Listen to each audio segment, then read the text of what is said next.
Concentration term चल रहा था हमारा, और उसमें हम पिछले क्लास में मोल निकालना सीखे थे, परसेंटेज वेट बाय वेट से, परसेंटेज वेट बाय वॉल्यूम से। चाहे तुमको मोलैरिटी वगैरह दिया हुआ है तो उसको हम कैसे रिलेट करते हैं परसेंटेज वेट बाय वेट से और डेंसिटी से। आज हम क्या देखने जा रहे हैं कि अगर मान लो दो सोल्यूशन है, दोनों में सॉल्यूट सेम है फिलहाल, और दोनों को मिक्स कर दिए, तो मिक्स करने पे जो फाइनल सोल्यूशन आएगा उसमें उस सॉल्यूट का मोलैरिटी क्या होगा। ठीक है, तो देखते हैं। हेडिंग दो, mixing of solutions. Mixing of solutions, मान लो कि एक सोल्यूशन जो है उसका मोलैरिटी m1 है और उसका वॉल्यूम v1 है। ठीक है, ऑफ सोल्यूशन 1। दूसरा जो है उसमें मोलैरिटी m2 है, वॉल्यूम v2 है, सोल्यूशन 2, और इन दोनों को आपने मिक्स कर दिया। सॉल्यूट सेम है, सॉल्यूट सेम है और सॉल्वेंट जो है वो भी सेम है, तभी ऐसा होगा। ठीक है, तो जब तुम मिक्स करोगे तो दोनों का वॉल्यूम मिल जाएगा और टोटल वॉल्यूम हो जाएगा v1 प्लस v2। मिक्स करने के बाद टोटल वॉल्यूम कितना हो जाएगा, v1 प्लस v2। क्या हम ऐसा लिख सकते हैं कि टोटल मोलैरिटी, पहले था m1, दूसरे वाले का है m2, तो दोनों को जोड़ देंगे तो total molarity m1 plus m2 हो जाएगा। तो नहीं, ये लिखना बिल्कुल गलत है। मोलैरिटी ऐड नहीं होता है, क्योंकि अगर मोलैरिटी ऐड होता तो मान लो कि एक सॉल्यूशन है जिसके 1 लीटर में 2 मोल है, तो एक और लीटर ले लो उसी का, तो 1 लीटर में 2 मोल, दूसरा 1 लीटर उसमें भी 2 मोल, दोनों को मिक्स कराओगे तो दोनों को जब मिक्स कराओगे, पहले का मोलैरिटी 2 था, दूसरे का 2 था, मिक्स होके 4 नहीं हो जाएगा, क्योंकि 2 मोल मिलके 4 हुआ, लेकिन वॉल्यूम भी तो 1 लीटर मिलके 2 लीटर हो गया।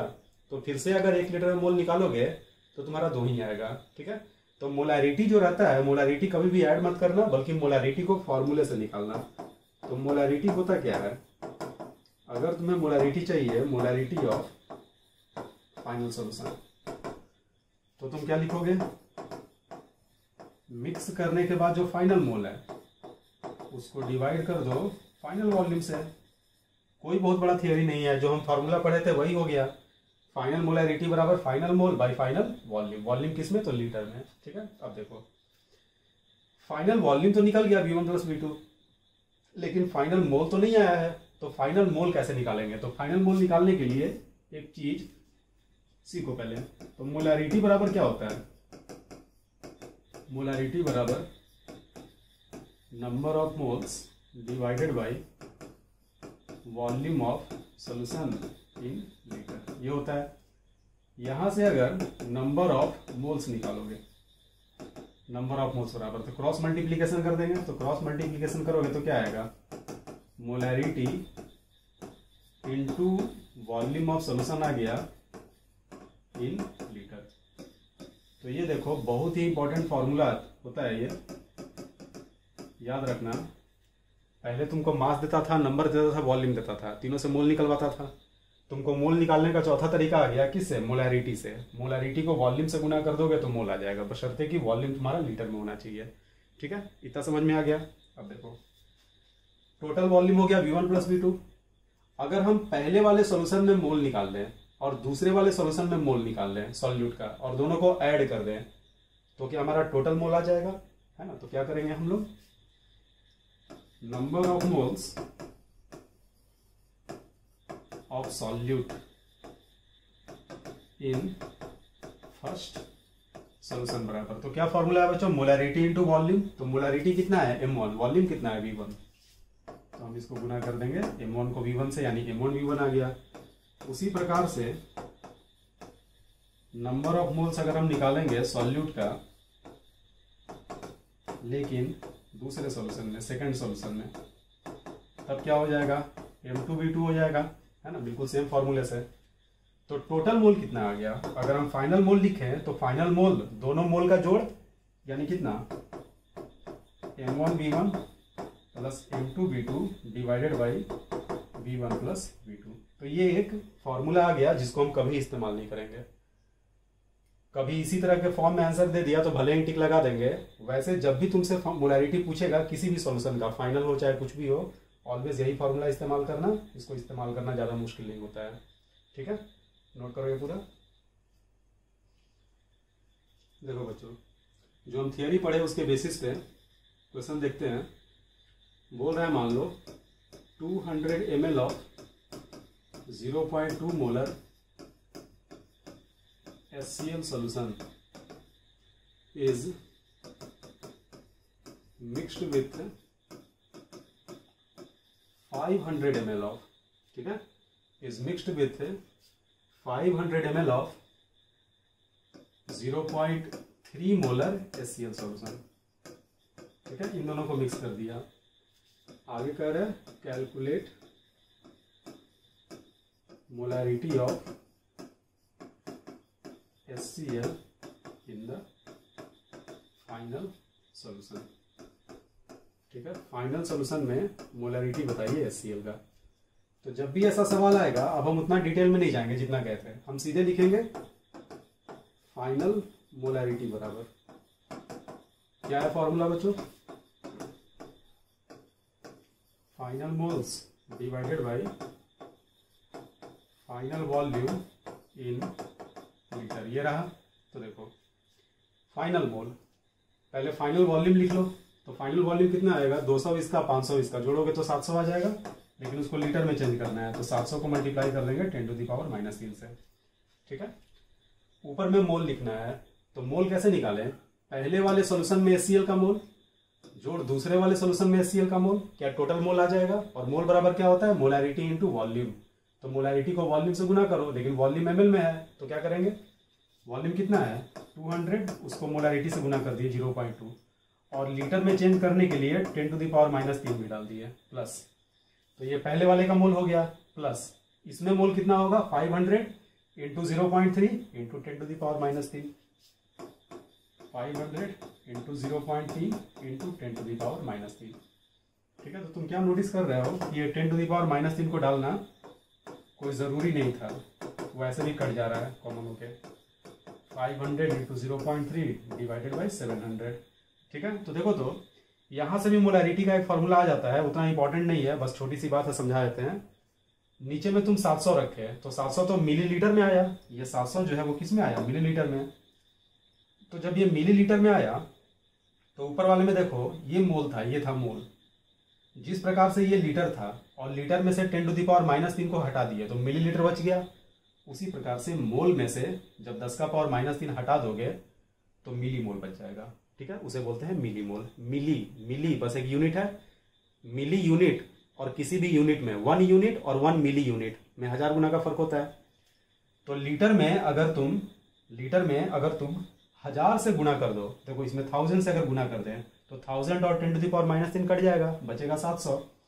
तो एक लीटर में जिस प्रकार से 1000 मिलीलीटर होता है, उसी प्रकार से एक मोल में 1000 मिली मोल होता है, जिसको mm से शो करते हैं। लैंग्वेज में भी लिख सकते हो, है ना। तो ये लिख लेना, कोई बहुत बड़ी बात नहीं है, कॉमन सेंस की चीज है ना। 1 kg में 1 ग्राम में 1000 मिलीग्राम होता है ना। 1 मीटर में 1000 मिलीमीटर होता है, ऐसे कुछ भी बोल सकते हो। तो यहां से हमारा सॉल्व तो हो जाएगा, 200 को 0.2 से गुना करोगे तो 40 आएगा, ये 500 को 3 से गुना करोगे तो 1500, और 1 दशमलव है तो ये हो जाएगा 150 डिवाइडेड बाई 700। तो कितना आ गया है 190/700, यानी 19/70। यहां से हमारा आंसर आ गया, ठीक है। लेकिन एक और काम का चीज क्या आया, हम लोग एक और चीज सीखे कि अगर मोलैरिटी निकालना है तो तुम चाहो तो नंबर ऑफ मिलीमोल भी लिख सकते हो। नंबर ऑफ मिलीमोल्स किसका, सॉल्यूट का, है ना। Number of millimoles of solute and divided by volume of solution, और ये किस यूनिट में, मिलीलीटर में। अगर वॉल्यूम को मिलीलीटर में रखोगे, मिलीलीटर में, तो ऊपर में जो आता है वो हमारा मिलीमोल हो जाता है, ऐसे भी निकाल सकते हो, ठीक है। तो ये हमारा मेन कॉन्सेप्ट नहीं था, मेन कॉन्सेप्ट ये था फाइनल मोलैरिटी निकालना है तो फाइनल मोल बाय फाइनल वॉल्यूम, वॉल्यूम जोड़ के लिखो, मोल को भी जोड़ के लिख दो, तुम्हारा काम हो जाएगा। नोट कर लो। देखो बच्चों, ये सवाल करते हैं, इसमें 300 ml of 0.4 molar NaOH, 600 ml of 0.1 molar NaOH and 1100 ml of 0.05 molar NaOH को मिक्स किया गया। 3 सोल्यूशन है, तीनों सोडियम हाइड्रोक्साइड का है। तो मिलाओगे तो टोटल सोडियम हाइड्रोक्साइड का जो मोल होगा, तीनों में मोल का सम होगा, और टोटल वॉल्यूम तीनों के वॉल्यूम का जोड़ होगा। तो हम लिखेंगे फाइनल मोलैरिटी बराबर, डायरेक्ट लिख रहे हैं, फाइनल वॉल्यूम कितना होगा 300 प्लस 600 प्लस 1100, टोटल वॉल्यूम आ गया किस यूनिट में, मिलीलीटर में। तो ऊपर में मिलीमोल लिखेंगे हम। मिलीमोल क्या लिखें, पहले वाले में मिलीमोल कितना 300 इंटू 0.4 मिलीमोल NaOH का, दूसरे में कितना, मोलैरिटी को वॉल्यूम से गुना कर दो तो 600 इंटू 0.1, और तीसरे में 1100 इंटू 0.05। इतना आसान है, हो गया, खत्म हो गया। नोट कर लो। ये देखो बच्चों, इसमें बोल रहा है 600 ml of 0.2 molar NaOH solution, 300 ml of फिर से NaOH, उसके बाद 1500 ml वाटर बस ऐड किया, यानी इसमें NaOH नहीं होगा लेकिन ये वॉल्यूम को चेंज कर देगा। और फिर बोल रहा है कि 80 ग्राम NaOH ऐड किया सॉलिड, और इसका वॉल्यूम नहीं दिया है, ना ही डेंसिटी दिया है, तो वॉल्यूम निकलेगा भी नहीं। तो जब भी ऐसा सीन है तो तुम मान कर चलना कि जब इस सॉलिड को सोल्यूशन में ऐड कर रहा है तो वॉल्यूम में कोई खास का चेंज नहीं आ रहा है, ठीक है। अगर इसका डेंसिटी दे देता है तब हम इसका वॉल्यूम कंसिडर करते हैं, है ना। नॉर्मली ऐसे सवाल में लास्ट में लिखा रहता है कि ऐसे लिखा रहेगा, consider negligible change in volume on addition of solid NaOH। बोल देगा कि सॉलिड NaOH के ऐड करने से वॉल्यूम में नेग्लिजिबल चेंज आया। तो इसको कैसे करोगे, तो लिखा जाए फाइनल मोलैरिटी बराबर, ठीक है। तो टोटल वॉल्यूम क्या लिखे, पहला कितना है 600 ml प्लस दूसरा कितना है 300 ml प्लस तीसरा कितना है 1500 ml, और NaOH के बेसिस पे वॉल्यूम में चेंज हम कंसीडर नहीं कर रहे हैं। तो ये आपका ml में आ गया, ml में। तो देखो जब ml में करोगे तो ऊपर मिलीमोल लिखना होगा, लेकिन 80 ग्राम से तो 40 से डिवाइड करोगे तो 2 मोल आएगा। तो या तो तुम 2 मोल को 2000 मिलीमोल करके लिखना ऊपर में, अगर मिलीमोल लिखोगे तो, और नहीं तो पुराने तरीके से करना है तो इसको लीटर में चेंज कर दो यहीं पे, और ऊपर में मोल सबका लिख देना, ठीक है। नीचे मुद्दा बस यह है कि नीचे लीटर आएगा तो ऊपर सबका मोल आएगा, नीचे मिलीलीटर आएगा तो ऊपर सबका मिलीमोल आएगा, ठीक है।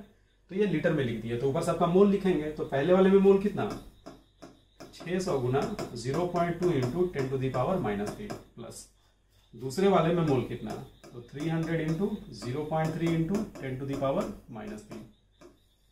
प्लस तीसरा में पानी है, तो पानी का मोल हम नहीं लेंगे यहाँ पे क्योंकि सॉल्यूट हमारा NaOH है। हम जो मोलैरिटी निकाल रहे हैं वो हम वो हम सोडियम हाइड्रोक्साइड का निकाल रहे हैं।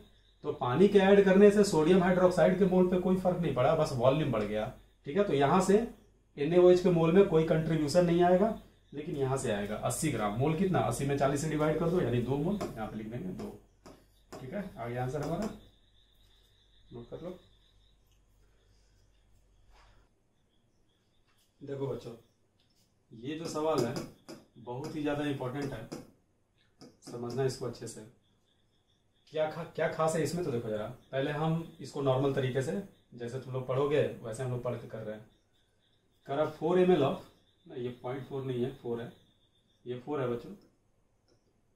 4 ml of pure CH3OH, pure है, इसमें पानी नहीं है, जिसका डेंसिटी दिया हुआ है, and 10 ml water are mixed, है ना। 10 ml पानी को मिक्स किया तो पानी सॉल्वेंट होगा, ये सॉल्यूट होगा। तो जो हमारा सॉल्यूट है उसका पहले मास निकाल लो, मास ऑफ CH3OH बराबर, तो क्या हो जाएगा डेंसिटी इंटू वॉल्यूम, यानी 0.8 इंटू 4 बराबर 3.2 ग्राम आ गया, मास आ गया। तो मोल क्या होगा CH3OH का, मोल ऑफ CH3OH, तो मास बाई मोलर मास, तो 3.2 और इसका मोलर मास आएगा 32, तो ये आ गया 0.1 मोल। यहां तक कोई दिक्कत नहीं, आराम से कर लोगे। अब देखो टोटल वॉल्यूम क्या होगा, दोनों को मिक्स किए हो तो टोटल वॉल्यूम बराबर ये है 4 ml और वो है 10 ml, तो ये हो जाएगा 14 ml। तुमको लग रहा है तो बहुत आसान सवाल है। मोलैरिटी बराबर mole by volume of solution in litre, तो मोल कितना 0.1 आया सॉल्यूट का, और टोटल वॉल्यूम कितना है 14, तो नीचे हम लिख देंगे 14 into 10 to the power -3, answer आया 100/14। लेकिन एक दूसरा बच्चा क्या करेगा, वो बोलेगा कि एक और डेटा दिया हुआ है जिसको आपने यूज ही नहीं किया। तो हम बोलेंगे उससे क्या मतलब है, मेरा आंसर तो आ गया, उसको यूज करने की नौबत ही नहीं आई, तो आंसर गलत थोड़े होगा। ऐसा थोड़े, ये कोई रूल थोड़े है कि क्वेश्चन में सारा डेटा ही यूज करना है, हो सकता है फालतू डेटा दिया होगा। लेकिन दूसरा बच्चा बोला कि ना, एक और तरीका है करने का, इस डेटा को इस्तेमाल करके।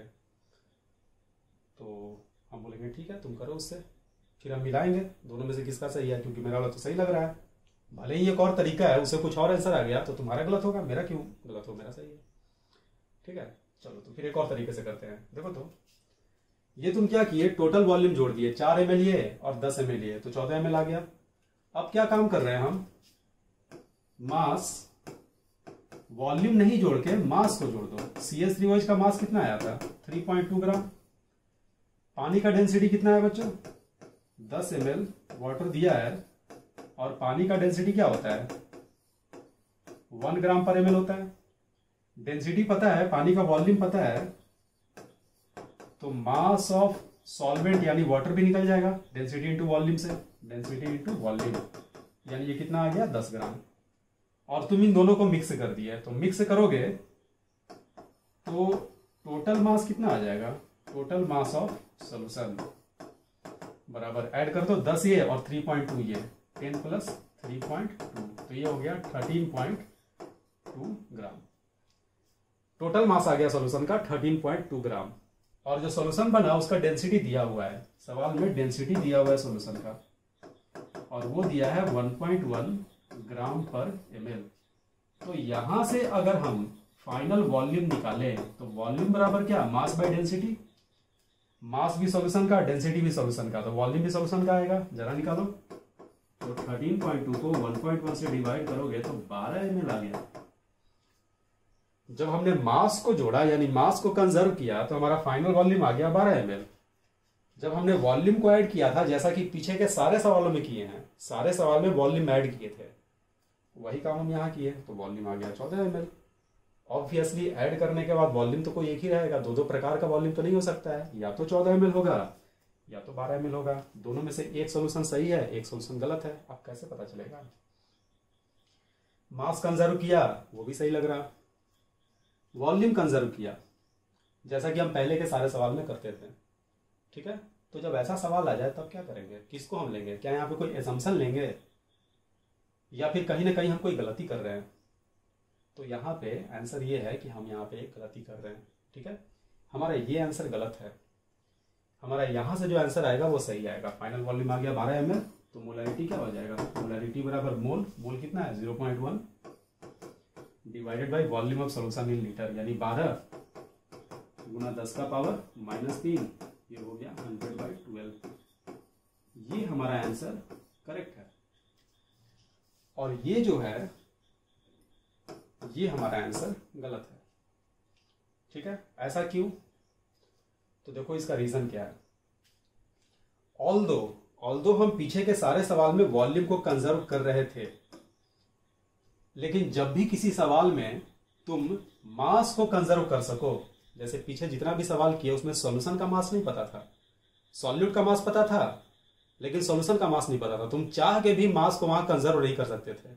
और ये बताओ तुम केमिस्ट्री में रूल कौन सा पढ़े हो, law of conservation of volume या law of conservation of mass, तो तुम बोलोगे law of conservation of mass. तो ये कभी गलत नहीं होता। दो सॉल्यूशन को मिक्स करोगे तो जो मिक्स होकर जो सॉल्यूशन आता है उसका मास उन दोनों के मास के जोड़ के बराबर पक्के से होता है, चाहे कुछ भी हो जाए। ठीक है, यहाँ तो खैर रिएक्शन हो भी नहीं रहा, रिएक्शन भी अगर हो जाए तो भी हमारा मास कंजर्व होता है। वॉल्यूम ऐसा नहीं होता।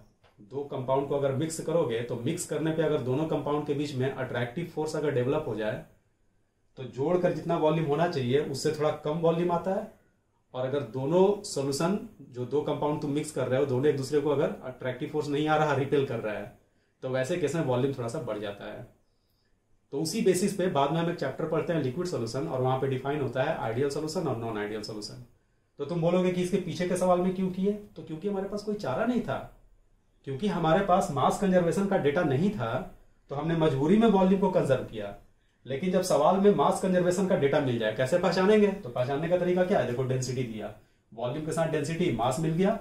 जानबूझकर पानी दिया था ताकि तुमको डेंसिटी दिखे नहीं, लेकिन पानी का डेंसिटी हमको याद है, यहां से भी मास आ गया तो जोड़ के टोटल मास आया, और टोटल मास के करेस्पॉन्डिंग डेंसिटी दे दिया, तो वहां से हम वॉल्यूम निकाल लिए। तो जब भी ऐसा सवाल मिले, एनी हाउ जो सॉल्यूशन मिक्स कर रहा है उसका टोटल मास पता हो। देखो, यहाँ कंफ्यूज मत करना, सॉल्यूट का मास निकाल के तुम बोलो एक ही साथ निकाल लियो टोटल मास, तो ना, टोटल मास का मतलब सॉल्यूशन का मास, सॉल्यूट नहीं, सॉल्यूट और सॉल्वेंट दोनों का जोड़ के, ठीक है। तो यहाँ पे दोनों का जब जोड़े तो टोटल मास आ गया। तो ये वाला जो सोल्यूशन है ये हमारा करेक्ट सोल्यूशन है, और ये जो सोल्यूशन है ये गलत है, ठीक है। इंपॉर्टेंट पॉइंट क्या लिखोगे? जिस सवाल में मास को तुम कंजर्व कर सकते हो वहां मास को कंजर्व करोगे, जहां मास कंजर्वेशन का डेटा नहीं दिया रहे वहां हम वॉल्यूम को कंजर्व करेंगे, ठीक है। तो ये नोट करो, बहुत इंपॉर्टेंट सवाल है ना। डीपीपी वगैरह में भी ऐसा सवाल हम डालेंगे, देखेंगे तुम लोग कर पाते हो कि नहीं कर पाते हो, ठीक है। तो इसको नोट करो, इसके बाद हम इसका इंपॉर्टेंट पॉइंट लिखवा देते हैं, ठीक है बच्चों। ये इंपॉर्टेंट पॉइंट नोट कर लो। If mass conservation data is given then mass will be conserved, if mass conservation data is not given then volume will be conserved, ठीक है। चलो नोट कर लो, पॉज करके हम बढ़ाते हैं आगे, ठीक है। अगला हेडिंग दो,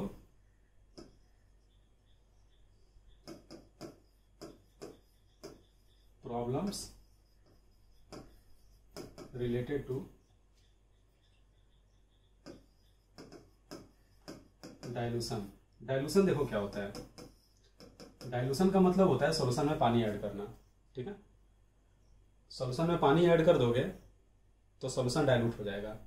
सॉल्यूशन को गर्म कर दोगे, गर्म करोगे, पानी इवेपोरेट कर गया, बाहर निकल गया, तो वो कंसंट्रेटेड सॉल्यूशन हो जाएगा। जिस सॉल्यूशन में सॉल्वेंट का मात्रा ज्यादा है, पानी ही नहीं कोई भी सॉल्वेंट, जिस सॉल्यूशन में सॉल्वेंट का मात्रा बहुत ज्यादा है वो डाइल्यूट सॉल्यूशन होता है, जिसमें सॉल्यूट कम है। और जिस सॉल्यूशन में सॉल्वेंट कम है, कम का मतलब ये नहीं कि सॉल्यूट से कम है ना, सॉल्वेंट रिलेटिवली कम है, सॉल्यूट से ज्यादा है। जैसे मान लो कि तुम्हारे घर में दाल है ना, मेस में, तुम्हारे मेस में कहीं हॉस्टल में रहते हो और मेस में दाल खत्म हो गया, थोड़ा सा दाल बचा हुआ है, लेकिन कुछ बच्चों को खाना है, तो मेस वाला क्या करता है, उसमें पानी मिला जाता है। पानी मिला जाता है तो उसमें दाल का जो दाना है बहुत ही कम हो गया, पानी ज्यादा मात्रा में हो गया, ठीक है। तो ये सॉल्यूशन को डाइल्यूट करना हो गया, सॉल्यूशन हमारा डाइल्यूट हो गया। सॉल्वेंट बहुत ज्यादा हो गया और उसकी तुलना में जो सॉल्यूट है वो बहुत ही कम हो गया, ठीक है। तो एक बात बताओ, जब तुम किसी सॉल्यूशन को डाइल्यूट करोगे, जैसे शरबत बना हुआ है, पानी और चीनी है उसमें, और बाहर से तुम उसको डाइल्यूट कर दिए पानी मिला के, तो पानी मिलाओगे तो उसका वॉल्यूम चेंज होगा, सॉल्वेंट चेंज होगा, लेकिन क्या सॉल्यूट पे कोई फर्क पड़ेगा? तो सॉल्यूट पे कोई फर्क नहीं पड़ेगा। तो डाइल्यूशन के हर सवाल में याद रखना, डाइल्यूशन के पहले जो सॉल्यूट का मोल होता है और डाइल्यूशन के बाद जो सॉल्यूट का मोल होता है वो हमेशा सेम होता है, ठीक है। हम लिख सकते हैं कि मोल्स ऑफ, और कोई चेंज नहीं किया गया है, तो ऐसा पता चला कि डाइल्यूट करके बाहर से सॉल्यूट भी ऐड कर दिया, तब तो चेंज हो ही जाएगा। केवल अगर डाइल्यूशन करेगा तो हम लिखेंगे moles of solute before dilution is equal two moles of solute after dilution, ठीक है। अब देखो इस लॉजिक में हम दो सवाल तुमको दे रहे हैं। 300 ml of 0.3 molar sodium hydroxide solution is diluted to 600 ml. Calculate final molarity। एक सवाल ये रहा। दूसरा सवाल है same 300 ml of 0.3 molar sodium hydroxide solution is diluted by है। यहाँ पे इस सवाल में डाइल्यूटेड टू लिखे हैं, यहां लिखे हैं diluted by 600 ml। Calculate final molarity. तो ये सवाल केमिस्ट्री का नहीं है, इंग्लिश का है, लेकिन तुम कंफ्यूज कर जाते हो कभी कभी डाइल्यूटेड टू और डाइल्यूटेड बाई में। तो देखो डाइल्यूटेड टू जो होता है ना वो डेस्टिनेशन को दिखाता है, फाइनल। डाइल्यूटेड टू का मतलब कि डाइल्यूट करके 600 ml कर दिया, और डाइल्यूटेड बाई का मतलब 600 ml से डाइल्यूट किया गया। तो 600 ml से चाहे 600 ml के द्वारा डाइल्यूट करेगा, तो पहले से 300 था, 600 और ऐड कर दिया तो 900 ml हो जाएगा। अगर हम बोलेंगे कि योर हाइट है ना has been increased by 2 feet, increased by अगर हम बोले तो तुम्हारा हाइट 2 फीट से बढ़ गया। लेकिन अगर हम बोले कि इंक्रीज टू 2 फीट, जो कि प्रैक्टिकली पॉसिबल नहीं है, लेकिन फिर भी इंक्रीज टू 2 फीट, तो इसका मतलब कि तुम्हारा हाइट पहले 2 फीट से कम था और वो बढ़कर 2 फीट हो गया। अगर हम बोलेंगे इंक्रीज बाई 2 फीट तो 2 फीट से बढ़ गया, जितना पहले था उसमें 2 फीट और आ गया। और अगर इंक्रीज टू बोलेंगे तो इसका मतलब बढ़ा और बढ़कर 2 फीट हो गया, है ना। डाइल्यूटेड टू 600 ml, यानी डाइल्यूट होकर 600 ml हो गया। डाइल्यूटेड बाई का मतलब 600 ml से बढ़ गया, तो पहले जितना था उसमें 600 ऐड कर दोगे, ठीक है। तो ये ध्यान में रखना, यहाँ गड़बड़ मत करना। तो इस वाले सवाल में हम क्या लिखेंगे, फाइनल वॉल्यूम, तो डाइल्यूटेड 2 है तो यहाँ हो जाएगा फाइनल वॉल्यूम 600 ml। तो मोलैरिटी क्या आ जाएगा बच्चों, मोलैरिटी बराबर फाइनल वॉल्यूम। फाइनल वॉल्यूम कितना, 600 इंटू 10⁻³ अगर लीटर में लिखेंगे तो। और मोल कितना, तो डाइल्यूट करने से मोल पे तो फर्क नहीं पड़ेगा, तो जितना मोल पहले था उतना अभी भी होगा। तो पहले कितना मोल था, 300 गुना 0.3 इंटू 10⁻³। चलो यहाँ आ जाओ, सेम सवाल, फाइनल वॉल्यूम का बस फर्क है। तो फाइनल वॉल्यूम कितना, पहले से 300 था, 600 ml के द्वारा डाइल्यूट कर दिया, 600 ऐड कर दो, कितना हो जाएगा 900 ml। और यहाँ से अगर मोलैरिटी निकालोगे तो कितना आ जाएगा, वॉल्यूम कितना 900 इंटू 10⁻³, ठीक है। फाइनल वॉल्यूम और मोल कितना, तो मोल वही रहेगा, डाइल्यूट करने से कोई फर्क नहीं पड़ा, ऊपर भी लिखेंगे 300 इंटू 0.3 इंटू 10⁻³ हो गया, नोट कर लो। देखो बच्चों पढ़ो ये सवाल, बहुत बढ़िया सवाल है ये भी। करा calculate volume of 49% wait by wait H2SO4 solution, और उसका डेंसिटी दे दिया। तो पिछले क्लास में density, percentage weight by weight और वॉल्यूम पूछ रहा है, यानी वॉल्यूम अगर पता रहा तो मोल निकल जाएगा। Which is diluted to give 12.5 litre of 0.6 molar H2SO4। तो इस सवाल में तुमको density, percentage weight by weight और मोलैरिटी दोनों को इस्तेमाल कर लिया, ठीक है। डाइल्यूशन से पहले का मोल हमें पिछले क्लास से निकल कर आएगा, और डाइल्यूशन के बाद का मोल मोलैरिटी से निकल कर आएगा, है ना। तो एक काम करो, लिख लो कि moles of H2SO4 before dilution is equal two moles of H2SO4 after dilution, ठीक है। तो देखो बच्चों, आफ्टर डाइल्यूशन, तो डाइल्यूशन के बाद वॉल्यूम है 12.5 और मोलैरिटी है 0.6, तो मोल कितना आ जाएगा 12.5 इंटू 0.6 मोल। ये तो आराम से निकल गया। बिफोर का, तो बिफोर का ही वॉल्यूम पूछ रहा है, तो एक काम करो, वॉल्यूम ऑफ H2SO4 सॉल्यूशन जो है बिफोर डाइल्यूशन, मान लिए VmL है। ml में क्यों मान रहा है, क्योंकि डेंसिटी ग्राम पर ml में है, ठीक है। तो वॉल्यूम तुमको मिल गया डाइल्यूशन से पहले का VmL, तो VmL के टर्म में मोल निकल जाएगा। पिछले क्लास में कैसे बताए थे, पहले वॉल्यूम को डेंसिटी से गुना करके मास निकालो, क्योंकि परसेंटेज वेट बाई वेट दिया है, फिर मास को परसेंटेज वेट बाई वेट से गुना कर दोगे तो तुम्हारा H2SO4 का मास आ जाएगा, और एक बार H2SO4 का मास आ गया तो मोल भी आ जाएगा। तो क्या करें, VmL लिख दिया हमने, V इंटू डेंसिटी, कितना है डेंसिटी 1.2 ग्राम पर ml। तो देखो बच्चों कंफ्यूज मत करना कि सर यहाँ पे लीटर लिए हैं या ml लिए हैं, तो ऐसा नहीं है। जब यहाँ लीटर लिए तो मोल पर लीटर से गुना हो रहा है, मोलैरिटी होता है मोल पर लीटर, तो लीटर से लीटर कैंसिल हो गया ना। तो क्योंकि मोलैरिटी मोल पर लीटर में है इसलिए हमको लीटर लेना पड़ा। यहां हमारा डेंसिटी ग्राम पर ml में है इसलिए हम इसको ml में ले रहे हैं, क्योंकि ml और ml कैंसिल हो जाएगा। तो जब भी हम इक्वेशन लिखते हैं तो हमारा LHS और RHS सेम होना चाहिए। इंडिविजुअली सबका यूनिट हम चेक नहीं करते हैं, सबको हम सेम नहीं करते, क्योंकि कभी कभी वो कॉम्प्लेक्स हो जाता है। तुम बोलोगे कि नहीं हम सबको सेम करके करेंगे, तो तुमको दिक्कत देखो क्या आएगा। एक तो तुम इसको लिखोगे पहले ml में, तो तुमको इसको भी ml में लिखना पड़ेगा, मोल पर लीटर को मोल पर ml लिखना पड़ेगा। फिर ग्राम पर ml जो है उसको भी ग्राम पर, सॉरी वो ग्राम पर ml है, इसको फिर ml में रखोगे। अगर सबको लीटर में करोगे तो RHS को तो जस्ट का तस्ट छोड़ दोगे, लेकिन जब V को लीटर में करोगे तो इसको भी तुमको ग्राम पर लीटर में ले जाना होगा, जो कि मुश्किल हो जाएगा। तो वैसे भी जब लीटर से लीटर कट रहा है, ml से ml कट रहा है, तो फिर उसको चेंज करने का कोई मतलब ही नहीं है, ठीक है। तो वॉल्यूम को हम ml में ही एज्यूम कर लिए, फिर से बोल रहे हैं वॉल्यूम को ml में एज्यूम किए, क्योंकि ये ग्राम पर ml है, ml से ml कट गया, ये मास आ गया ग्राम में। ये वॉल्यूम लीटर में है तो ये मोल पर लीटर है, 0.6 मोल पर लीटर। 0.6 मोलारिटी, मोलारिटी का मतलब मोल पर लीटर, तो लीटर से लीटर कट गया तो यहाँ पे मोल बच गया। ठीक है, तो ये मास आ गया। किसका मास आया? सॉल्यूशन का मास आया। सॉल्यूशन में H2SO4 49% है, तो हम गुना कर दिए 49/100 से। ऐसा किए तो H2SO4 का मास आ गया, और H2SO4 का मास आ गया तो इसको हम डिवाइड कर दिए 98 से, तो H2SO4 का मोल आ गया। ग्राम में मास है, मोलर मास से डिवाइड किया तो मोल आ गया। बिल्कुल सही है, इधर भी मोल इधर भी मोल, देख रहा हो यूनिट अपने आप सेम हो गया। ठीक है, तो इसको सॉल्व किया जाए, देखो तो क्या आएगा, V इंटू 49 से 98, दो बार में, 2 से 1.2 0.6 बार में, तो ये हो जाएगा 6/1000 इज इक्वल टू, ये कितना आया 12.5 इंटू 6 मल्टीप्लाई कर दो 3 और 75, यानी ये आ गया 7.5 के बराबर, ये हो गया 7.5। तो यहां से अगर B निकालोगे तो 1000 से गुना होगा 7.5 में, 1000 से 7.5 में गुना होगा तो ये आ जाएगा 7500 डिवाइडेड बाई 6, और इसको अगर सॉल्व करोगे तो ये हो गया 2500 बाई 2 यानी 1250 ml। अब देखो बच्चों 1250 ml यानी कितना, 1.25 लीटर, ये तुम्हारा आंसर हो गया। लेकिन ऐसे सवालों में एक और चीज पूछ सकता है, क्या पूछ सकता है, बोल देगा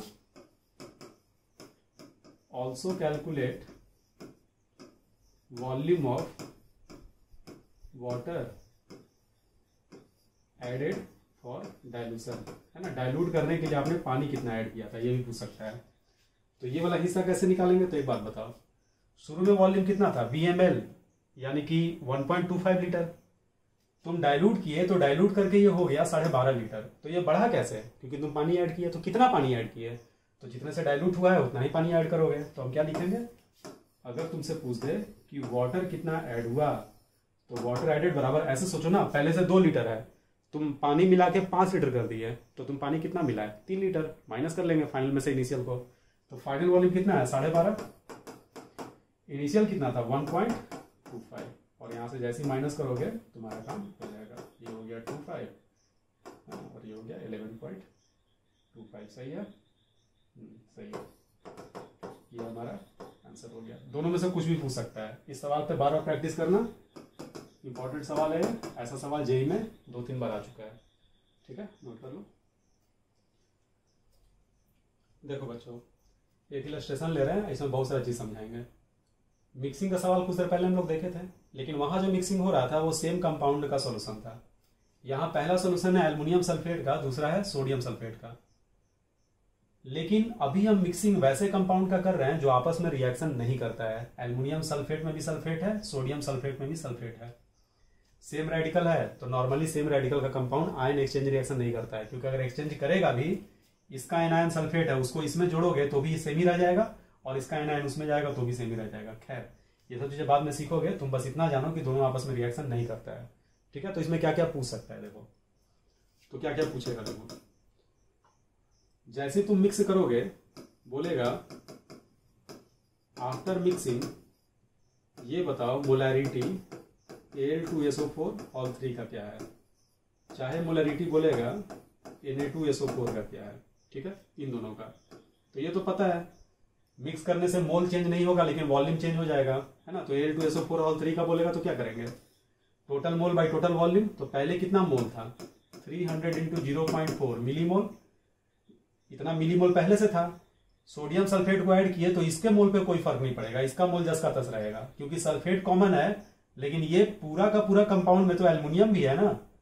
तो अगर Na2SO4 डालोगे तो ये मोल जो है टच से मस नहीं होगा, ये total divided by total volume, तो 300 ये 200 ml वो, तो कितना हो जाएगा 300 प्लस 200, है ना। तो ये ml में आया, ऊपर भी मिलीमोल में आ गया, आंसर हो गया हमारा।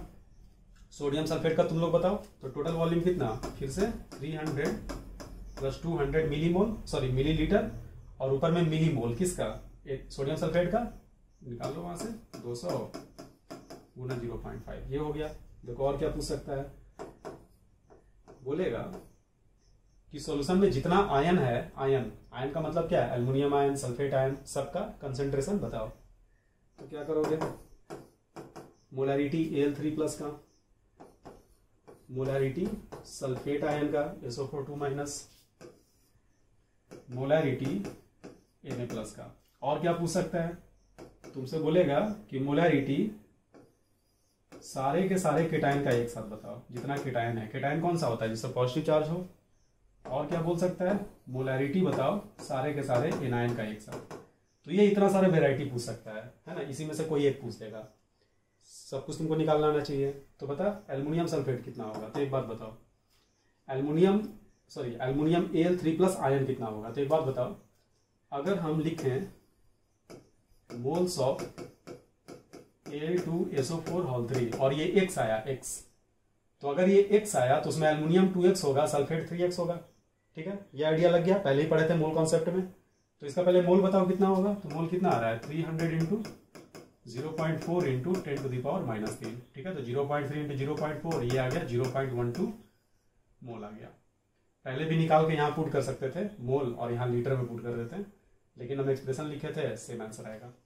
उसी प्रकार से इसका बताओ मोल्स ऑफ Na2SO4 बराबर, तो कितना हो जाएगा बच्चों 200 इंटू 0.5 इंटू 10⁻³ यानी ये हो गया 0.1 मोल। ठीक है, अगर तुमसे Al3+ पूछेगा तो टोटल वॉल्यूम तो वही है 300 और 200 500 ml, और इसको लीटर में चेंज कर लिया तो 500 गुना 10⁻³ ये लीटर में है। तो अगर ये लीटर में है तो ऊपर मोल लिखोगे तुम। मोल लेकिन किसका, Al3+ का। तो एल्युमिनियम सल्फेट का मोल कितना है 0.12, तो उसमें एल्युमिनियम कितना होगा 2 इंटू 0.12 होगा। खत्म हो गया, एल्युमिनियम और कहीं नहीं है। चलो अगला सल्फेट का, तो सल्फेट तो इसमें भी है और इसमें भी है, तो दोनों को जोड़ के लिखना पड़ेगा। तो पहले वॉल्यूम लिख लेते हैं, तो वॉल्यूम कितना 500 इंटू 10⁻³ सल्फेट का मोल कितना, तो इसमें सल्फेट कितना है 0.12 इंटू 3 यानी कितना 0.36। ठीक है, चाहे एक्सप्रेशन लिखते हैं तो 3 इंटू 0.12। इसमें सल्फेट कितना है बच्चों, तो इसमें एक ही सल्फेट है, तो 0.1 में कितना होगा, तो 0.1 में 0.1 ही होगा, इंटू 1 कर देंगे। यहां से सॉल्व कर लो, आंसर तुम्हारा आ जाएगा। ये हो गया मोल में और ये हो गया लीटर में, ये भी हो गया मोल में, ये हो गया लीटर में। ये जो था मिली मोल में था, इसलिए हम उसको मिलीलीटर में लिए थे। ठीक है, अब आ जा सोडियम प्लस में। तो इसके एक मॉलिक्यूल में 2 सोडियम, तो क्या लिखेंगे 2 इंटू 0.1 डिवाइडेड बाई क्या, तो डिवाइडेड बाई टोटल वॉल्यूम यानी कितना 500 इंटू 10⁻³ ये हो गया, ये हो गया मोल और ये हो गया लीटर, यानी मोल पर लीटर आ गया। अब बोल रहा है कि सारे केटायन का बताओ, तो इसमें केटायन कौन कौन है, तो हमारा केटायन जो है वो है एल्युमिनियम 3+ और Na+। तो सारे केटायन को जोड़ना होगा। अब तो एल्युमिनियम 3+ यहां से कितना आया 2 इंटू 0.12 लिख रहे हैं हम, 2 इंटू 0.12, और यहां से Na+ कितना आया 2 इंटू 0.1 आया डिवाइडेड बाई 500 इंटू 10⁻³ हो गया बच्चों। एनायन, तो एनायन कौन है, यहां भी सल्फेट है यहां भी सल्फेट है, तो एनायन का मतलब केवल सल्फेट और कोई एनायन नहीं है। तो सल्फेट का तो हम लोग ऑलरेडी निकाल चुके हैं, दोनों में से जोड़ के आया था, फिर से निकाल लेते हैं। क्या होगा 3 इंटू 0.12 3 इंटू 0.12 प्लस इसमें कितना 1 इंटू 0.1 डिवाइडेड बाई 500 इंटू 10⁻³ तो सवाल में कुछ भी पूछ ले, हम लोग फंसने वाला नहीं है। आयन का पूछेगा आयन का निकालेंगे, केटायन का पूछेगा केटायन का निकालेंगे, कंपाउंड का पूछेगा तो कंपाउंड का निकाल देंगे। ठीक है बच्चों, ट्राई करना है इसको बहुत बढ़िया से, एक बार अच्छे से समझ लो, फिर खुद से कॉपी पे लिख के सारा सवाल केवल लिखना और खुद से एक्सप्रेशन लिखना, फिर उसके बाद मिलाना कि तुम लोग सही किए हो या नहीं सही किए हो। ठीक है, तब तक करना जब तक कि तुम लोग सारा का सारा सही करना सीख ना जाओ। ठीक है, नोट कर लो। अगला हेडिंग में बच्चों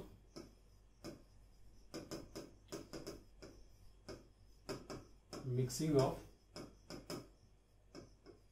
solution when reaction takes place।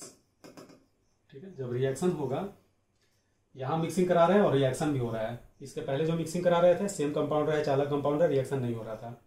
इसमें कैसे करेंगे, ठीक है, स्टार्ट करके लिखना। इसका इक्वेशन के सहारे समझते हैं। 300 ml of 0.2 molar silver nitrate solution AgNO3 is mixed with, ठीक है, 400 ml of 0.3 molar CaCl2 solution calcium chloride. Determine molarity of, चाहे कंसंट्रेशन ऑफ ही लिख सकता है सवाल में, जब केवल कंसंट्रेशन लिखता है तो मोलैरिटी ही निकालते हैं। केवल कंसंट्रेशन सवाल में लिखेगा तो बहुत सारा कंसंट्रेशन टर्म होता था, लेकिन नॉर्मली मोलैरिटी को ही कंसंट्रेशन टर्म भी बोला जाता है। मोलैरिटी के टर्म में बात करेगा तो कंसंट्रेशन टर्म लिख देगा। Determined molarity of each ion, प्रत्येक आयन की बात कर रहा है, each ion present in the solution, जो सॉल्यूशन में मौजूद है, आफ्टर द रिएक्शन। ठीक है, और एक जानकारी दे रहे हैं अभी हम, सवाल में दे भी सकता है नहीं भी दे सकता है, लेकिन जो जानकारी हम दे रहे हैं वो तुम इनऑर्गेनिक केमिस्ट्री जब पढ़ लोगे तब तुमको वो जानकारी पता रहेगा, तो एग्जाम में कोई दिक्कत नहीं होगा, क्योंकि वो जानकारी तुमको मिल चुका रहेगा इनऑर्गेनिक केमिस्ट्री से। ठीक है, क्योंकि अभी तुम उस चीज को नहीं पढ़े हो, इसलिए हम जानकारी दे रहे हैं। जानकारी क्या दे रहे हैं? AgCl is a precipitate. Precipitate का क्या मतलब होता है? प्रेसिपिटेट पानी में घुलता नहीं है। प्रेसिपिटेट करने का मतलब वो डिसॉल्व नहीं करेगा, जैसे ही वो बनेगा वो नीचे आकर बैठ जाएगा। तो जो कंपाउंड नीचे आकर बैठ गया सॉल्यूशन में, वो सॉल्यूशन का हिस्सा नहीं है। ये मत बोलना कि सर उसी कंटेनर में है ना, सॉल्यूशन में वही कंपाउंड होता है, सॉल्यूशन में जो डिसॉल्व होता है। मोलैरिटी जब निकालते हैं तो उन्हीं कंपाउंड का निकालते हैं जो डिसॉल्व है सॉल्यूशन में। जो नीचे बैठा हुआ है वो सॉल्यूशन से सेपरेटेड है, छानोगे तो वो अलग हो जाएगा। ठीक है, तो AgCl प्रेसिपिटेट कर रहा है। क्यों ये जानकारी दिया तो वो तुमको आइडिया लगेगा रिएक्शन लिख के। ठीक है, तो समझाते हैं अच्छे से इसको। देखो, सबसे पहले रिएक्शन लिखो। तो AgNO3 का सॉल्यूशन है, तो इसको हम लिख रहे हैं एक्वस। एक्वस का मतलब वाटर में सॉल्यूशन है, एक्वा का मतलब पानी होता है। किससे रिएक्शन कर रहा है? CaCl2 से। ये भी ले लिया हमने एक्वस। जब रिएक्शन करेगा बच्चों तो ये सिल्वर और ये क्लोरीन, ये दोनों मिलकर बना लेगा AgCl। और अभी हमने पढ़ा कि AgCl प्रेसिपिटेट कर जाता है, प्रेसिपिटेशन का साइन ये होता है नीचे की ओर एरो। तो ये तो सॉल्यूशन में है ही नहीं। देखो, जो कंपाउंड डिसॉल्व करता है जिसमें एक्वस लिखा हुआ है, उसका मतलब ये हुआ कि वाटर में वो अपने आयंस में टूटा हुआ है। नमक को पानी में डालते हो तो वो घुल जाता है, तो उसका मतलब ये हुआ कि नमक का सोडियम और क्लोरीन Na+ और Cl- वो सेपरेट हो गया। Na+ अलग हो गया, Cl- अलग हो गया, और पानी का मॉलिक्यूल उसको चारों तरफ से घेर के रखे रहेगा, जिसकी वजह से वो स्टेबल होता है। जो कंपाउंड घुलता है उसमें, जो कंपाउंड नहीं घुलता उन दोनों के बीच में इतना मजबूत बॉन्ड रहता है कि वो नीचे आके बैठ गया चुपचाप, है ना, वो अपने आयन में डिसोसिएट नहीं करेगा। तो तुमसे अगर कोई पूछे कि मोलैरिटी बताओ रिएक्शन के बाद आयंस का, तो आयंस हम कहां से लेंगे? हम यहां से लेंगे, हम यहां से लेंगे, लेकिन यहां से हम आयन नहीं लेंगे। ठीक है, जो सॉलिड प्रेसिपिटेट कर गया उसका आयन सॉल्यूशन में है ही नहीं, तो हम उसको कैसे ले सकते हैं? तो ये खास है इस सवाल में। ठीक है, और क्या बनेगा साथ में? तो कैल्शियम जब NO3 से रिएक्शन करेगा तो ये बनाएगा कैल्शियम नाइट्रेट। कैल्शियम का वैलेंसी 2, तो हमने यहाँ 2 लगा दिया। बैलेंस करो तो यहाँ पे क्लोरीन 1 है, यहाँ 2 है, तो हम यहाँ 2 से मल्टीप्लाई कर दिए, 2 सिल्वर हो गया, तो यहाँ भी 2 से मल्टीप्लाई कर दिया, बैलेंस हो गया। अब क्या किया जाए? तो जो हम लोग स्टोइकियोमेट्री में पढ़े थे वही काम करेंगे। तो सिल्वर नाइट्रेट का मोल कितना? मोल चाहे मिली मोल निकालो, मिली मोल कितना? 300 गुना 0.2 बराबर आ गया 60 मिलीमोल। ठीक है, कैल्शियम क्लोराइड का कितना? तो 400 इंटू 0.3। ठीक है, तो ये हो गया 120 मिलीमोल। उस समय ये कितना? 0. अब दोनों रिएक्शन करेगा तो रिएक्शन कैसे करता है? लिमिटिंग रिएजेंट के सहारे। लिमिटिंग निकालो तो 120/1 120, 60/2 30, यानी ये हमारा लिमिटिंग रिएजेंट हो गया। तो ये क्या हो जाएगा? खत्म हो जाएगा। ये खत्म हो गया, ये बचेगा कितना? 120 माइनस कोफिशिएंट कितना है बच्चों? 1 डिवाइडेड बाई इसका कोफिशिएंट कितना? 2 इंटू मोल कितना? 60, चाहे मिली मोल कितना? 120 माइनस 30, ये आ गया 90 मिलीमोल। ये इतना बच गया, तो जो बचा हुआ हिस्सा है वो आयन में कंट्रीब्यूशन देगा। ये बनेगा तो जरूर, लेकिन लिखने का कोई मतलब नहीं है, क्योंकि वो आयन में कंट्रीब्यूट ही नहीं करेगा। आयन पूछ रहा है लेकिन फिर भी लिख रहे हैं, क्योंकि सवाल में हो सकता है कोई और डेटा ही पूछ ले। मान लो पूछ दे कितना AgCl बना, तो उसमें तुमको नीड आ जाएगा। तो बना लो इसको लिमिटिंग रिएजेंट से, तो कितना होगा? 2 डिवाइडेड बाई लिमिटिंग ये रहा 2 इंटू कितना? 60। तो ये बनेगा 60 मिलीमोल, लेकिन हम इसको कंसिडर नहीं करेंगे क्योंकि ये प्रेसिपिटेट कर चुका है। यहां बताइए 1 कोफिशिएंट लिमिटिंग का 2 इंटू 60 बराबर आ गया 30 मिलीमोल आ गया। यहां तक हो गया बच्चों? अब हम क्या करेंगे, एक एक करके जितना आयन इसमें मौजूद है सबका हम कंसेंट्रेशन निकालेंगे। ठीक है, तो इतना नोट करो, ऊपर में थोड़ा सा मिटाएंगे, है ना, सवाल मिटाएंगे ऊपर में, उसके बाद हम ऊपर में इसको सॉल्व करेंगे। ठीक है, नोट करो इतना। चलो देखो बच्चों, तो बताओ तो इसमें कौन कौन सा आयन है। तो एक आयन तो हमको Ag+ दिख रहा है। अभी यहां मत जाओ कि ये 0 है, सीधे सीधे पहले बता दो कौन कौन सा आयन हो सकता है। दूसरा आयन कौन सा है, नाइट्रेट आयन यानी NO3-। तीसरा आयन कौन सा है, तीसरा हो गया Ca2+। और चौथा कौन सा है ना, Cl-। प्रोडक्ट से भी वही सब आएगा, Ag+, Cl-, Ca2+, nitrate ion निकाला जाए। तो देखो Ag+ कहाँ से कंट्रीब्यूट होगा, एक तो यहां से कंट्रीब्यूट होने का संभावना था, दूसरा AgCl से होने का संभावना था, और तो कहीं सिल्वर है नहीं, लेकिन ये खत्म हो गया पूरी तरह से, और ये प्रेसिपिटेट कर गया तो ये भी देगा नहीं, यानी Ag+ तुम सीधे लिख दोगे 0, ये सॉल्यूशन में मौजूद नहीं है, इसका मोलरिटी हो गया 0। नाइट्रेट पे आ गया, तो नाइट्रेट यहाँ पे है लेकिन ये तो 0 है, क्या और कहीं नाइट्रेट है, तो तुम बोलोगे यहाँ पे नाइट्रेट है। तो CaNO3 का कितना दिया हुआ है, 30 मिलीमोल। तो अगर CaNO3 30 है तो नाइट्रेट उसका दुगना होगा क्योंकि ट्वाइस लगा हुआ है, तो 30 × 2 कितना 60, लिख दिया हमने 2 × 30 मिलीमोल। अब डिवाइड करेंगे टोटल वॉल्यूम मिलीलीटर में, तो टोटल वॉल्यूम कितना था, 300 ये था, 400 ये था, 700 हो गया। ऊपर में मिलीमोल है तो नीचे मिलीलीटर होगा, है ना, यूनिट वही आएगा, यूनिट आएगा मोल पर लीटर ही, क्योंकि ऊपर वाले को 1000 से डिवाइड करो, नीचे वाले को 1000 से डिवाइड करो, कोई फर्क नहीं पड़ेगा, लेकिन ऊपर वाला मोल हो जाएगा, नीचे वाला लीटर हो जाएगा। ठीक है, Ca2+, यहां भी है बचा हुआ 90, लिख दिया हमने 90+। कैल्शियम यहाँ पे एक ही है तो 90 ही रखे, यहां भी है कैल्शियम, यहां भी एक है, तो 90 + 30 डिवाइडेड बाई 700। क्लोराइड कितना, तो क्लोराइड यहां से तो कंट्रीब्यूट होगा लेकिन यहां वाला कंट्रीब्यूट नहीं होगा, तो केवल इसको हम लेंगे, तो यहाँ पे 2 क्लोरीन है और ये 90, तो हम लिखेंगे 2 × 90 डिवाइडेड बाई 700। हो गया बच्चों, नोट कर लो। देखो बच्चों, लास्ट कॉन्सेप्ट आज के क्लास का, प्योर कंपाउंड का मोलरिटी कैसे निकालेंगे, मोलरिटी ऑफ प्योर कंपाउंड। तो प्योर कंपाउंड का मतलब क्या, मान लो प्योर वाटर है और उसका मोलरिटी बोल रहा है, तो मोलरिटी क्या होता है, नंबर ऑफ मोल्स, सॉल्यूट का वॉल्यूम ऑफ सॉल्यूशन लीटर में नीचे में रखते हैं। लेकिन अगर प्योर कंपाउंड है तो यहाँ पे 2 कंपाउंड तो है ही नहीं, जो भी है सो पानी ही है। तो जब भी ऐसा सीन आएगा, है ना, तो हम क्या करते हैं कि वाटर ही सॉल्यूट है और वाटर ही सॉल्यूशन है, वाटर ही सॉल्वेंट है, तीनों का तीनों काम वही करेगा, वाटर में वाटर ही है, ऐसे तुम समझ लो। तो जब भी ऐसा आएगा, एक तो आएगा नहीं क्योंकि अब्सर्ड है, क्योंकि सॉल्यूशन तो है ही नहीं, मिक्सचर है ही नहीं, लेकिन अगर आ गया तो वैसे केस में तुम प्योर कंपाउंड में जो हमारा कंपाउंड है वही सॉल्यूट की तरह बिहेव करेगा, वही सॉल्यूशन की तरह बिहेव करेगा, वही हमारा सॉल्वेंट की तरह बिहेव करेगा। ठीक है, तो देखो एक सवाल हम ले रहे हैं, calculate molarity of pure C2H5OH of density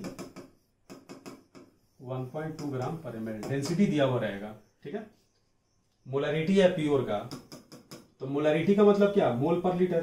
तो मोल पर लीटर का मतलब 1 लीटर में मोल चाहिए, तो तुम अपनी मर्जी से वॉल्यूम ले लो 1 लीटर। 1 लीटर का मतलब कितना, 1000 ml। और अगर इसमें मोल निकाल दोगे तो तुम्हारा काम हो जाएगा। तो मोल कैसे निकाले, पहले मास निकालेंगे, मास बराबर डेंसिटी इंटू वॉल्यूम, वॉल्यूम कितना 1000, डेंसिटी 1.2, यानी कितना आ गया 1200 ग्राम आ गया। तो मोल कितना हो जाएगा, है ना, ये मास है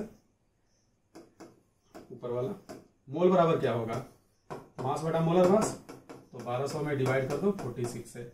ठीक है, तो ये मोल आ गया, कितने में आया बच्चों, तो 1 लीटर में, तो मोल पर लीटर हो गया, मोलरिटी आ गया। कहने का मतलब प्योर कंपाउंड का मोलरिटी कैसे निकाले, मास कैसे निकाले, डेंसिटी इंटू वॉल्यूम से, और वॉल्यूम कितना लिए थे 1000, यानी 1000 को डेंसिटी से गुना करके डिवाइड कर दो किससे, मोलर मास से, है ना। इस तरह से प्योर कंपाउंड का, रटना नहीं क्योंकि बहुत आसान है, जब भी पूछेगा हम ऐसे निकाल लेंगे, मोलरिटी हो गया। ठीक है, तो ये क्यों पढ़ा रहे हैं, इस दूसरे सवाल के लिए ये इंपॉर्टेंट है, calculate molarity of pure water. Pure water का मोलरिटी रटे रहना, आगे के चैप्टर में काम आएगा। ठीक है, तो प्योर वाटर का मोलरिटी क्या होगा बच्चों, सेम तरीका फिर से, सेम तरीका फिर से, वॉल्यूम जो है एज्यूम कर लो कितना आएगा, वॉल्यूम हो गया 1000 ml, ठीक है, और 1000 ml में मोल कितना होगा, तो वाटर का डेंसिटी क्या होता है 1 ग्राम पर ml, है ना। तो 1000 ml को 1 से गुना कर दो, मास आ गया, डिवाइडेड बाई 18 कर दो, तो ये हो जाएगा 55.55, यानी हमारा मोलैरिटी हो जाएगा 55.55। इसको सॉल्व करोगे तो ठीक है। तो रटे रहना, प्योर वाटर का मोलैरिटी जो रहता है वो 55.55 रहता है, ठीक है, नोट कर लो। तो बच्चों आज की क्लास यहीं तक, जितना भी इंपॉर्टेंट केस होता है सारा का सारा हमने देख लिया है, ठीक है। तो इसके बेसिस पे अब तुम जितना भी न्यूमेरिकल है इसका वो तुम अटेम्प्ट कर पाओगे, है ना। तो ये क्लास बहुत ही इंपॉर्टेंट है, बार बार सवाल को रिवाइज करना, है ना। हर केस को दिमाग में रखना, कितने तरह का सवाल पूछ सकता है, ठीक है। तो मिलते हैं अगले क्लास में।